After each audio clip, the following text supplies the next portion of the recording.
കുടുംബ സദസ്സുകൾക്ക് ഏറെ പ്രിയങ്കരനായ ഒരു ഡയറക്ടറാണ് ഇന്ന് എന്നോടൊപ്പം മഞ്ചൂരിയൻ ചാറ്റിലെത്തിയിരിക്കുന്നത്. അദ്ദേഹത്തെക്കുറിച്ച് പറഞ്ഞാൽ ഒരു സിനിമയുടെ മേഖലയിൽ ഏതെല്ലാം പ്രത്യേകം എടുത്തു പറയേണ്ട മേഖലകളുണ്ടോ അതെല്ലാം കൈയടക്കി വാണുകൊണ്ടിരിക്കുന്ന ഒരു ഡയറക്ടറാണ്. ഇപ്പോൾ ഡയറക്ഷൻ മാത്രമല്ല, അഭിനയം, സ്ക്രിപ്റ്റിംഗ് ഇതിലെല്ലാം മികവ് തെളിയിച്ച ഒരു ഡയറക്ടർ കൂടിയാണ്. ഇപ്പോൾ നിങ്ങൾക്ക് ആളെ പിടികിട്ടി കാണും അല്ലേ? ഇനി ഒരു ക്ലൂ കൂടെ ഞാൻ പറയാം. നമ്മളുടെ ജയറാമിനെ വളരെയധികം പോപ്പുലറാക്കിയ അദ്ദേഹത്തിൻ്റെ മിക്ക പോപ്പുലർ ചിത്രങ്ങളുടെയും ഒരു ഡയറക്ടർ കൂടിയാണ്. സംശയമില്ല, നിങ്ങൾ ഉദ്ദേശിച്ച ആൾ തന്നെ ഡയറക്ടർ രാജസേനൻ. Hello sir. നമസ്കാരം. ജയറാമേട്ടനെ കുറിച്ച് പറഞ്ഞപ്പോൾ തന്നെ ഞാൻ പെട്ടെന്ന് ആലോചിച്ചതും ചോദിക്കാൻ വന്നതും ഒരേ ഒരു കാര്യമാണ്. ഇപ്പോൾ ജയറാമേട്ടനെ കാണുന്നില്ലല്ലോ താങ്കളുടെ ചിത്രങ്ങളിൽ. അതിൻ്റെ കാരണം എന്താണെന്ന് എനിക്കറിയില്ല. അത് ചോദിക്കേണ്ടത് ജയറാമിനോട് തന്നെയാണ്. പലരും ഈ ചോദ്യം എന്നോട് പുറത്തൊക്കെ കാണുമ്പോൾ ചോദിക്കാറുണ്ട്, ഇൻ്റർവ്യൂസിൽ ചോദിക്കാറുണ്ട്. പക്ഷേ എനിക്കതിൻ്റെ കാരണം എന്താണെന്ന് അറിയില്ല. 16 സിനിമകൾ അദ്ദേഹത്തെ വെച്ച് ചെയ്തു. അതിന് 14 സിനിമയും 100 ദിവസം കഴിഞ്ഞ് ഓടിയതാണ്. ബാക്കി 2 സിനിമകൾ പോലും ആവറേജ് കളിച്ചു പോയ പടങ്ങളാണ്. പക്ഷേ എന്താണോ എന്ന് എനിക്കറിയില്ല, അങ്ങനെ ഒരു കോമ്പിനേഷനിൽ പടം ചെയ്യാൻ പറ്റുന്നില്ല. അപ്പോൾ അതിൻ്റെ ഉത്തരവാദി ഞാനല്ല, അത് ജയറാം തന്നെയാണ്. ആ ചോദ്യം ജയറാമിനോട് മറ്റൊരവസരത്തിൽ ചോദിക്കാം തീർച്ചയായിട്ടും. അപ്പോൾ സ്ക്രിപ്റ്റുമായിട്ട് ഈയിടെ അതിനുശേഷം എടുത്ത കനകസിംഹാസനത്തിന് ശേഷം എടുത്ത കഥകളിൽ ഏതെങ്കിലും സ്ക്രിപ്റ്റുമായിട്ട് സാർ ചെന്നിരുന്നോ? ഞാൻ സ്ക്രിപ്റ്റുമായിട്ട് ഒരാളെടുത്തും ജീവിതത്തിൽ പോയിട്ടില്ല, പോവുകയുമില്ല. സാധാരണ ജയറാമിനെയൊക്കെ വെച്ച് ചെയ്യുന്ന പടങ്ങൾ ഒരു പ്രോജക്റ്റ് നടക്കുമ്പോൾ അതിനുള്ളിൽ ആ പ്രോജക്റ്റ് നടക്കുന്ന ഗ്യാപ്പിൽ ബ്രേക്കിലൊക്കെ നമ്മൾ ഇരിക്കുന്ന സമയത്ത് നമ്മൾ തമ്മിൽ അടുത്തത് ചെയ്യുന്ന പ്രോജക്റ്റ് ഏതാ കഥ എന്ന് ചോദിക്കും. അപ്പോൾ ഞാനൊരു 2-3 സെൻറ്റൻസിൽ ഒരു ഔട്ട്ലൈൻ പറയും. അത് പുള്ളി കേൾക്കും. പിന്നെ പുള്ളി ഷൂട്ടിങ്ങിന് വരുന്നതാണ് ചരിത്രം. സ്ക്രിപ്റ്റും കൊണ്ട് പോയിട്ട് ഡേറ്റ് ചോദിക്കുന്ന ഒരു ചരിത്രം എൻ്റെ സിനിമാ ജീവിതത്തിലില്ല. അപ്പോൾ ഒരു 2006 ശേഷം ഇപ്പോൾ ശരിക്കും പറഞ്ഞാൽ ഒരു 7 വർഷത്തെ ഒരു ഗ്യാപ്പായി. അപ്പോൾ ശരിക്കും പറഞ്ഞാൽ പ്രേക്ഷകർ ഒരുപാട് ആഗ്രഹിക്കുന്നുണ്ട് ജയറാം രാജസേനൻ ഒരു കൂട്ടുകെട്ട്. അങ്ങനെ ഒരു കൂട്ടുകെട്ട് ആഗ്രഹിക്കുന്നു എന്ന് പറയുന്നതിനകത്ത് എത്രത്തോളം സത്യമുണ്ടെന്ന് എനിക്ക് സംശയമുണ്ട്. കാരണം ഞാനൊരു ചെറിയ ഉദാഹരണം പറഞ്ഞുതരാം. നമ്മൾ യാത്ര ചെയ്യുന്ന സമയത്തൊക്കെ ഒരുപാട് ഫാമിലീസിനെ പരിചയപ്പെടാറുണ്ട്. അപ്പോൾ അവരെല്ലാം ചോദിക്കും, ജയറാമിനെ വെച്ചൊരു സിനിമ ചെയ്തൂടെ, മേലെപ്പറമ്പിൽ ആൺവീട് പോലെ സിനിമ ചെയ്തൂടെ എന്ന് ചോദിക്കുമ്പോൾ ഞാൻ തിരിച്ചൊരു ചോദ്യം ചോദിക്കും, സിസ്റ്റർ തിയേറ്ററിൽ പോയി സിനിമയൊക്കെ കാണാറുണ്ടോ? ആ, കാണാറൊക്കെ ഉണ്ട്, ഞങ്ങൾ ഫാമിലിയായിട്ട് പോകും. ഇപ്പം കണ്ടിട്ട് എത്ര നാളായി? ഇപ്പോൾ ഒരു 10 വർഷമായി കാണും ഞാൻ കണ്ടിട്ട്. അപ്പം ഞാൻ പറഞ്ഞത് അത്തരം സിനിമകളുടെ സാധ്യത ഇല്ലാതായതും സിസ്റ്ററെ പോലെയുള്ളവരെ കാരണമാണ്. കാരണം സിസ്റ്റർ തിയേറ്ററിൽ പോയി കണ്ടിട്ട് 10 കൊല്ലമായി. ഞാൻ ഇനിയിപ്പോൾ മേലെപ്പറമ്പിലാണെങ്കിൽ എടുത്തു വെച്ചാലും സിസ്റ്റർ പോകത്തില്ല. മനസ്സിലായി? എപ്പോഴും അവരൊക്കെ ടി വിയുടെ മുമ്പിലും അങ്ങനെയൊക്കെയുള്ള ഒരവസ്ഥയാണ് ഇപ്പോൾ എല്ലാവർക്കും അറിയാവുന്ന കാര്യമാണ്. ഏത് പടം 25 ദിവസം കഴിഞ്ഞ് പോകുന്നത് അപൂർവമാണ്. പക്ഷെ ഞങ്ങളുടെ ഒരു പീക്ക് ടൈമിലെന്ന് പറഞ്ഞാൽ മിനിമം അന്ന് 50 ദിവസം സിനിമ പോയാൽ ഹിറ്റല്ല. ഈ കനകസിംഹാസനമൊക്കെ ആവറേജ് കളക്ട് ചെയ്ത സിനിമയാണ്. പക്ഷെ അതിനൊന്നും ഹിറ്റ് ലിസ്റ്റിൽ ചേർത്തിട്ടില്ല. കാരണം എന്ന് പറഞ്ഞാൽ അത് അങ്ങനെ പോരാ. കാരണം ആ സമയങ്ങളിലൊക്കെ മിനിമം 50 ദിവസം കളിക്കണം. അപ്പോൾ അതുകൊണ്ട് അങ്ങനെ ഒരു സിനിമയ്ക്ക് ഇനി സാധ്യതയുണ്ടോ എന്ന് സംശയമാണ്. എന്തുകൊണ്ടായിരിക്കും ഇതുപോലുള്ള ഹിറ്റ് പടങ്ങൾ വരാത്തത്? നമ്മളുടെ പ്രേക്ഷകർ എപ്പോഴും മാറിക്കൊണ്ടിരിക്കുന്നു, പുതിയ തലമുറയൊക്കെ വരുന്നു എന്ന് പറഞ്ഞെങ്കിലും ഏറ്റവും നല്ല സിനിമകൾ കൊടുത്താൽ ഇപ്പോഴും ആസ്വദിക്കുന്നവരാണ്. ഇപ്പോൾ സാറ് പറഞ്ഞതുപോലെ മേലെപ്പറമ്പിൽ ആൺവീട് ഏത് സമയത്ത് ടി വിയിൽ കണ്ടാലും അതൊരു 3-4 വട്ടം കണ്ടാലും വീണ്ടും ഒന്നുകൂടെ കാണാൻ ആഗ്രഹിക്കുന്ന ആൾക്കാരാണ് നമ്മൾ. അത് ടെലിവിഷനിൽ ഞാൻ പറയുന്നത് തിയേറ്ററിലെ കാര്യമാണ്.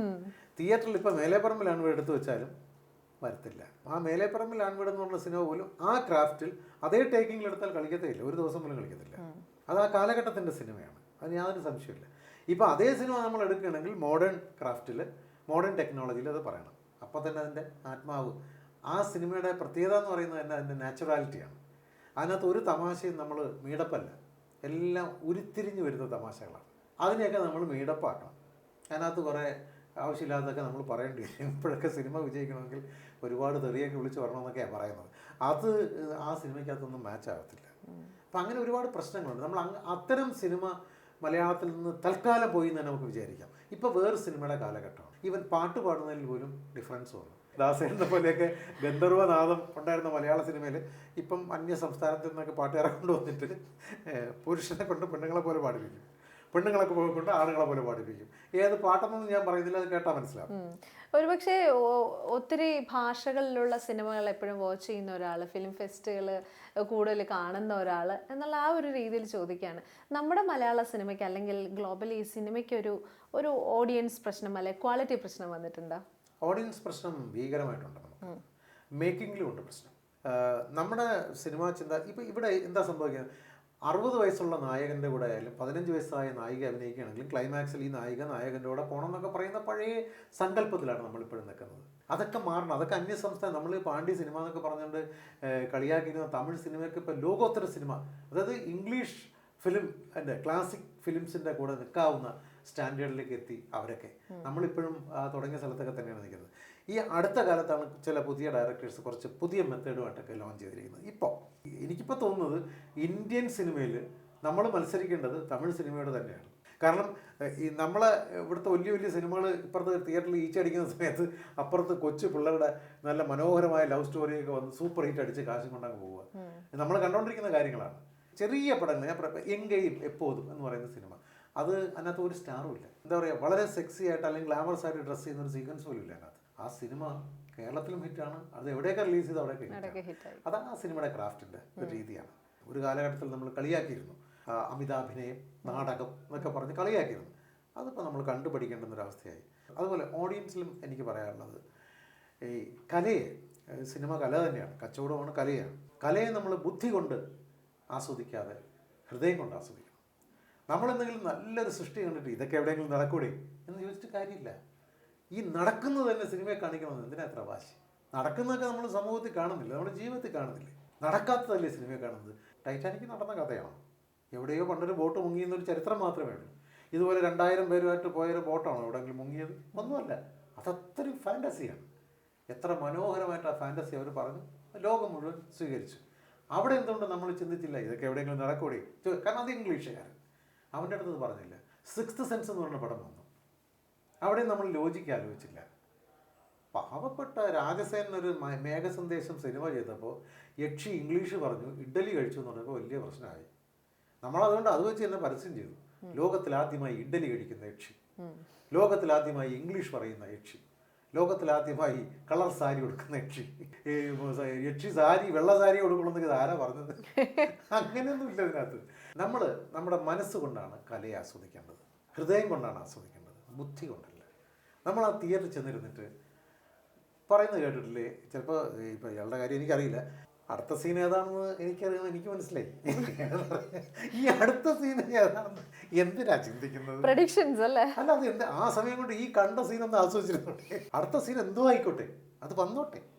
കുറച്ചുകൂടെ ഒരു ബുദ്ധിജീവി സ്റ്റൈലിലേക്ക് പ്രേക്ഷകർ പോകുന്നത് കൊണ്ടാണോ? നമുക്ക് ഒരുപാട് വിദ്യാഭ്യാസം ഉണ്ടെന്നൊക്കെ ഒരു ചെറിയ തെറ്റിദ്ധാരണ നമുക്കുണ്ട്.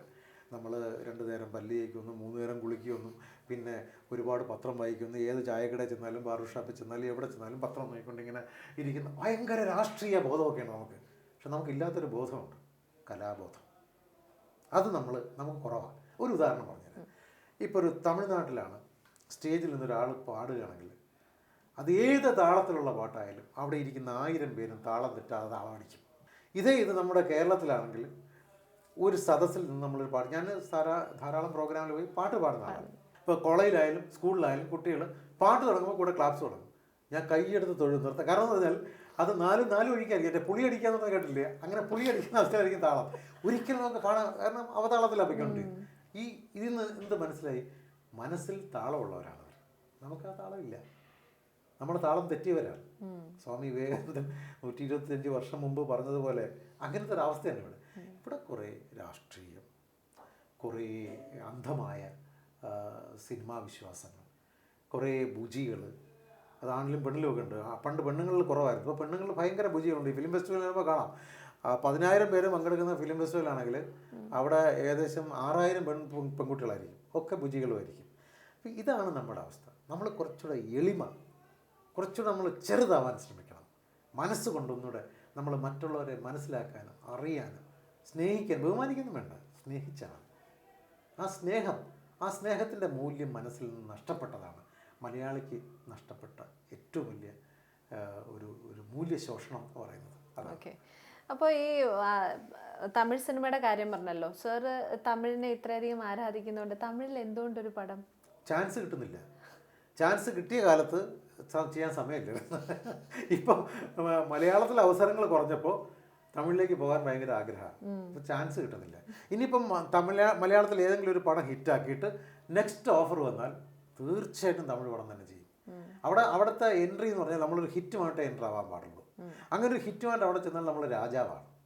നമ്മൾ പറയുന്ന ഫെസിലിറ്റി തരും, നമ്മൾ പറയുന്ന ആർട്ടിസ്റ്റിനെ തരും, എല്ലാ കാര്യങ്ങളും അവർ ചെയ്തു തരും. നല്ലൊരു മൂവി നമുക്ക് ചെയ്യാൻ പറ്റും. പക്ഷേ ഇവിടുത്തെ ഒരു ഹിറ്റ് ബാക്ക്ഗ്രൗണ്ട്, ഒരു ബാക്കിംഗ്, ആ ഒരു സപ്പോർട്ട് നമുക്ക് അവിടെ വേണം. അല്ലെങ്കിൽ എന്ത് പറ്റുമെന്ന് പറഞ്ഞാൽ ഇതിനേക്കാളും ദുരന്തമായിരിക്കും അവിടെ ചെന്ന് കഴിഞ്ഞാൽ സംഭവിക്കുക.